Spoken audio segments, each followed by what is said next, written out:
कि कोई लोग हमारे घर को कब्जा करना चाह रहे हैं और हम अपने घर में किसी को घुसने नहीं देंगे, वो हमारी लड़ाई होगी। नहीं, देखिए, हम उत्तर प्रदेश में भी जो तरीके से हमने तैयारी किया था उसी तरीके से हम लोग बिहार में भी लड़ाई लड़ेंगे। यहाँ पे कह सकते हैं कि हम लोग एनडीए में रहकर चुनाव लड़ रहे हैं, तो सरकार का पार्ट है और सरकार हमारी है और हम अपने हक अधिकार के लिए लड़ाई लड़ रहे हैं। तो यहाँ पे कह सकते हैं कि एक दोस्ताना संघर्ष होगा और अभी यहाँ पे हमारी अपनी वजूद की लड़ाई है कि कोई लोग हमारे घर को कब्जा करना चाह रहे हैं, हमारे घर में घुस रहा है। तो हमारा अभी एक ही लड़ाई है कि उस घर से उन लोगों को बाहर निकाला, क्योंकि वो घर हमारा है और हम अपने घर में किसी को घुसने नहीं देंगे, वो हमारी लड़ाई होगा। और फिर उसके बाद आगे की बहुत बड़ी लड़ाई होगा, उसके लिए हम लोग तैयार हैं। मजबूती से हम अपने घर को सुरक्षित करने के लिए हम लोग लड़ेंगे। मंत्री जी, आप दिल्ली गए थे एनडीए के शीर्ष नेतृत्व से बात करने, क्या दिल्ली में बात नहीं बनी? नहीं, देखिए, मैं और भी विषय को लेके गया था और भी चीजें था, लेकिन अब जिस तरीके से जो घटना हुआ इस पे भी चर्चा हुआ। हमने भी प्रयास किया कि जो हो रहा वो गलत हो रहा है, ऐसा नहीं होना चाहिए और हमारी सीट जो है हमें लौटाया जाए।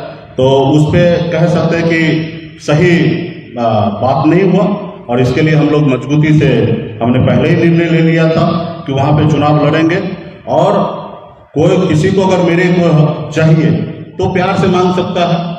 आप 4 महीना से लगातार आप वीआईपी पार्टी निषाद समाज को या मुझे कह रहे हैं तो मतलब पूरे निषाद समाज को कह रहे हैं, आप टारगेट करके बेइज्जत करके आप हमारे घर में नहीं घुस सकते। अगर आपको हमारे घर में भी आना है तो प्यार से आइए, हम उस पर निर्णय लेते सोचते, लेकिन आप हमें बेइज्जत करके आप हमारे घर में घुस गए। आप इस तरीके का भाषा का प्रयोग किया जा रहा है उनके पार्टी के लोग, जो हमें उचित नहीं होगा बोलना। लोग कह रहे हैं कि आप आइए, आप प्रायश्चित कीजिए बीजेपी को मदद करके। आप बताइए कि हम क्या गलती किए, क्या गुनाह किए जो मैं जाके प्रायश्चित करूं? क्या मेरी ये लड़ाई निषाद समाज को हक अधिकार दिलाना, उसको आरक्षण दिलाना, अगर गुनाह है तो मैं एक बार नहीं 100 बार ये गुनाह करने के लिए तैयार हूं। मैं उत्तर प्रदेश गया, मैंने क्या कहा कि हमें आरक्षण चाहिए।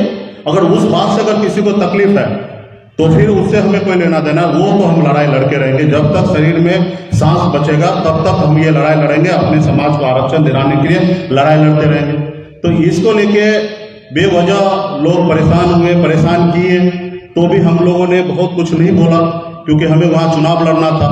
लेकिन अभी कोई मन ही बना लिया कि जबरदस्ती दूसरे के घर में घुसना, तो फिर वो जनता मालिक है, किसी के कितने भी बाहों में ताकत हो जाए तो ये जो है ना वो कब्जा नहीं कर सकता। ये जब तक जनता का साथ नहीं होगा तब तक नहीं होगा।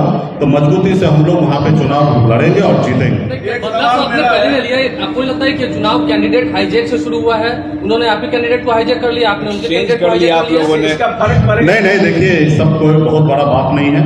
सब पार्टी स्वतंत्र है प्रत्याशी चुनने का, हर आदमी को स्वतंत्र है अपने चुनाव लड़ने का। मेरे साथ तो गलती पे ही गलती हो रहा है।